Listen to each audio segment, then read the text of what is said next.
Bagaimana sebuah bisnis kecil di Kota Pati berkembang menjadi salah satu perusahaan makanan terbesar di Indonesia? Inilah kisah Darmo Putro, sang pendiri, yang memulai Garuda Food dengan perjuangan yang tak mudah, dan bagaimana putranya, Sudamek Agoeng, membawa bisnis ini melesat hingga mendunia. Darmo Putro lahir di sebuah desa kecil di Pati, Jawa Tengah. Berasal dari keluarga yang sederhana, awal perjuangan Darmo dimulai ketika ia memutuskan untuk terjun ke dunia bisnis pada tahun 1958 dengan mendirikan PT Tudung yang berfokus pada produksi tepung tapioka.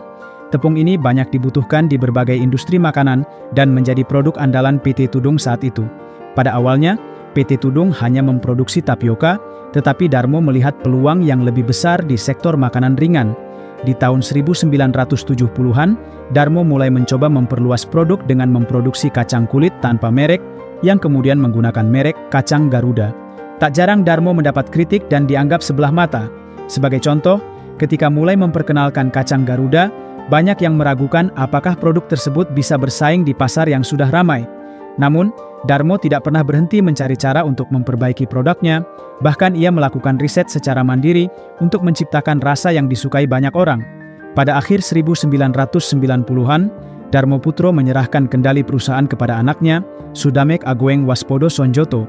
Sudamek lahir sebagai anak bungsu dari 11 bersaudara di Rembang, Jawa Tengah. Keterbatasan keuangan keluarga membuat Sudamek sudah belajar bekerja keras sejak dini. Ketika masih SD, ia sudah ikut ayahnya ke pabrik, membantu mengangkut tepung tapioka untuk dijual. Di masa kecilnya, Sudamek juga mengalami pengalaman pahit. Di sekolah, dia sering dibully dan diejek karena namanya yang unik dan dianggap anak kampung oleh teman-temannya di kota. Di usianya yang baru 16 tahun, Sudamek bahkan pernah dihina miskin oleh kakak seorang temannya yang memicu kemarahan dan hampir membuatnya bertengkar. Tapi penghinaan-penghinaan ini justru ia ubah menjadi motivasi sebagai dorongan untuk membuktikan bahwa ia bisa berhasil lebih baik dari yang mereka kira. Selepas kuliah, Sudamek sebenarnya sempat berkarir di perusahaan lain sebelum kembali ke bisnis keluarganya. Ini dilakukan atas inisiatifnya sendiri. Pengalaman bekerja di perusahaan besar justru membentuk dirinya lebih baik. Di situ ia belajar bagaimana mengelola perusahaan secara profesional, yang kelak ia terapkan saat kembali mengurus bisnis keluarga. Pada saat Sudamek mengambil alih bisnis keluarga dan mulai merancang strategi besar untuk mengembangkan Garuda Food. Salah satu langkah besarnya adalah memfokuskan produk pada kacang tanah yang akhirnya dikenal sebagai kacang Garuda.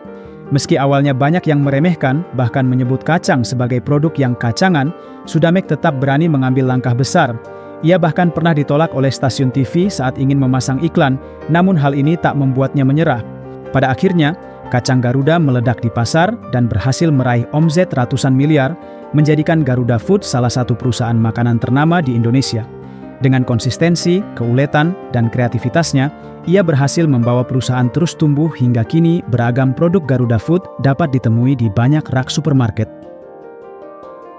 Di balik semua itu, Sudamek selalu menekankan pentingnya kesederhanaan, kerja keras, dan membangun tim yang solid. Dia dikenal selalu berdiskusi dengan timnya sebelum mengambil keputusan besar, meyakini bahwa masukan dari orang lain bisa membantu memperbaiki kekurangan diri. Kisah Sudamek bukan hanya kisah tentang sukses bisnis, tetapi juga tentang keberanian dan keteguhan hati.